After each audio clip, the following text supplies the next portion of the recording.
forward, drift into the right a little. 30 seconds. Forward, drift. Contact light. Okay, engine stop. Tranquility Base here. The Eagle has landed. Roger, Tranquility. We copy you on the ground. अस्सलाम वालेकुम, welcome back to my channel beyond gravity. तो पिछले episode में हमने discuss किया था कि how third stage helped to set the Apollo spacecraft on trajectory to moon, and during this process lunar module got separated from SLS, then docked to CSM module, and why was that important, वो भी हमने discuss किया। तो इस episode में हम discuss करेंगे how did the lunar orbit insertion start, which means going into the moon's orbit, then landing on the moon, and at last how did the astronauts reach back to earth। तो चलिए शुरू करते हैं। तो what happens कि spacecraft को moon के orbit में जाने के लिए थोड़ी सी स्पीड कम करनी थी। सर्विस मॉड्यूल के जो SPS इंजन्स है वो फायर किए जाते हैं to reduce the speed of the spacecraft. यहाँ पे इंजन्स को फायर किया जाता है 6 मिनट्स के लिए। स्पीड इतनी कम की जाती है कि ल्यूनर ग्रेविटी अभी स्पेसक्राफ्ट को कैप्चर कर पाए। सो ल्यूनर ऑर्बिट में पार्क होने के बाद पहले जो पाथ होता है वो इलिप्टिकल रहता है, लेकिन विद टाइम इसे सर्कल की शेप में बनाया जाता है at around 100 kilometre altitude. Astronauts now orbit the moon every 2 hour, इतनी स्पीड होती है। Why astronauts has to orbit, because इन्हें चेक करना था स्पेसक्राफ्ट की हालत, identify the landing sites and prepare the lunar module for landing.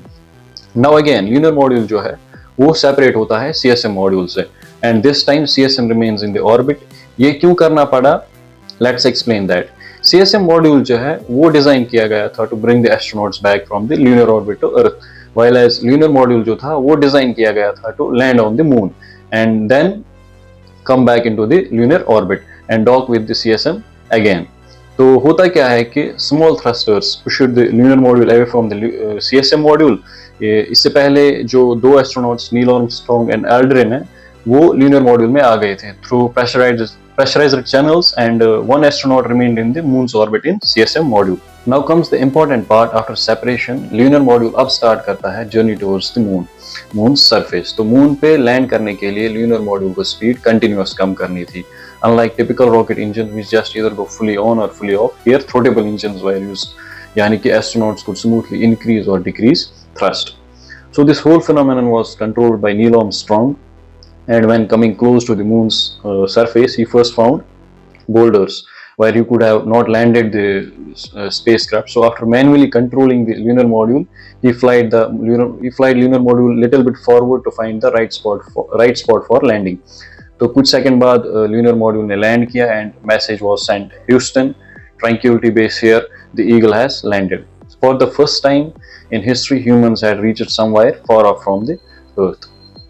So Neil Armstrong was the first one to come out from the lunar module by the help of stairs. Then came another astronaut. So Neil Armstrong was the first one to put the foot on moon, then Aldrin, after coming on the lunar surface. So after coming on the lunar surface, first thing they tested the surface, like how firm it is. उसके बाद एक seismometer लगाया गया to check the moon quakes. एक laser reflector भी deploy किया गया to check the moon earth distance, and it's still used.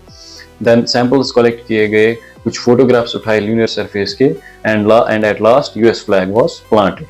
Then the crew went back into the lunar module for ascent, and for the ascent, like on Earth, huge amount of thrust चाहिए था to lift off the spacecraft. But on moon the gravity is only 1/6 of Earth's, and कोई atmosphere नहीं है, उसकी वजह से lunar module को lift करना आसान था because of the light weight.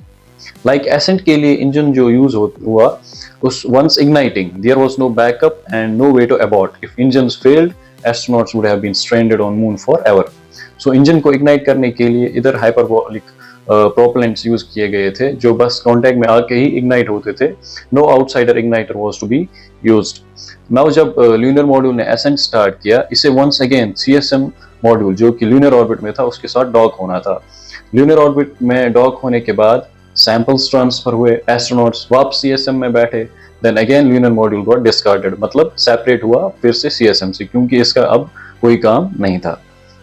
तो CSM में SPS इंजन्स फायर किए गए। Now spacecraft leaves the lunar orbit and sets course back to the earth. As it reached near to earth, earth की gravity spacecraft को pull करना start करती है। So no engines need to be used again, but बात जो है उसे precise maintain करना ज़रूरी था। स्पीड स्पेसक्राफ्ट की अराउंड 40,000 किलोमीटर थी और ये स्पीड इंजन्स की नहीं थी बल्कि अर्थ की ग्रेविटेशनल पुल की थी। Now spacecraft kept reaching towards the earth's atmosphere. As the spacecraft reached in the earth's atmosphere, air compression की वजह से एक्सट्रीम हीट प्रोड्यूस हुई। हीट शील्ड्स ने ये हीट एब्जॉर्ब करके इंजन्स एनर्जी को डेसिपेट किया। But in the Earth's atmosphere, the speed of the spacecraft decreased by a huge amount, like 6 to 7 Gs.